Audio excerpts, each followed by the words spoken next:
నటరత్న ఎన్టీఆర్, బహుముఖ ప్రజ్ఞాశాలి భానుమతి జంటగా మల్లీశ్వరి వంటి కళాఖండంతో పాటు అనేక చిత్రాలు వెలుగుచూసి ప్రేక్షకులను అలరించాయి.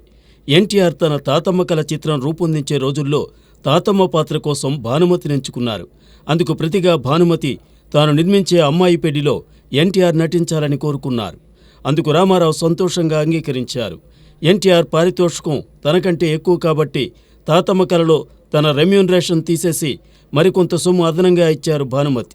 ఇలా ఎన్టీఆర్, భానుమతి తమ కాల్ షీట్స్ ఇచ్చిపుచ్చుకుని మరీ నటించడం అప్పట్లో విశేషంగా చెప్పుకున్నారు. అలా భానుమతి స్వీయ దర్శకత్వంలో అమ్మాయి పెళ్లి చిత్రాన్ని తమ భరణీ పతాకంపై నిర్మించారు. అలాగే ఎన్టీఆర్ తన స్వీయ దర్శకత్వంలో తాతమ్మ కళలో నటించి నిర్మించారు. అయితే తాతమ్మ కళ కంటే ముందుగానే అమ్మాయి పెళ్లి విడుదల కావడం విశేషం. 1974 మార్చి 7న అమ్మాయి పెళ్లి రిలీజ్ అయింది. ఇందులో భానుమతి, ఎన్టీఆర్ భార్యాభర్తలుగా నటించారు.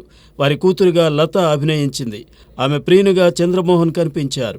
అమ్మాయి పెళ్లి కథ విషయానికి వస్తే లాయర్ రఘురాం, ఆయన భార్య డాక్టర్ లలిత అన్యోన్యంగా జీవిస్తుంటారు. వారికి 3 పిల్లలు. పెద్దమ్మాయి పద్మినికి పెళ్లి చేయాలనుకుంటారు. రఘురాం తన జూనియర్ లాయర్ను తీసుకువస్తే లలిత తనకు తెలిసిన డాక్టర్ను పెళ్లికొడుకుగా నిర్ణయిస్తుంది. అయితే పద్మిని తాను ఇష్టపడ్డ రవిని ప్రేమిస్తుంది. అమ్మాయి పెళ్లి విషయంలో భార్యాభర్తల మధ్య పొరపొచ్చాలు వస్తాయి.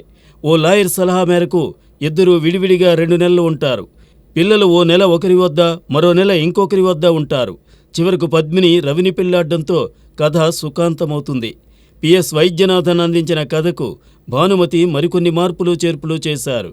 డివి నరసరాజు సంభాషణలు సమకూర్చారు. దాశరథి, సి నారాయణ రెడ్డి, కొసరాజు, ఆత్రేయ, గణపతి శాస్త్రి గీతాలకు భానుమతి, రామకృష్ణ, సత్యం స్వరకల్పన చేశారు.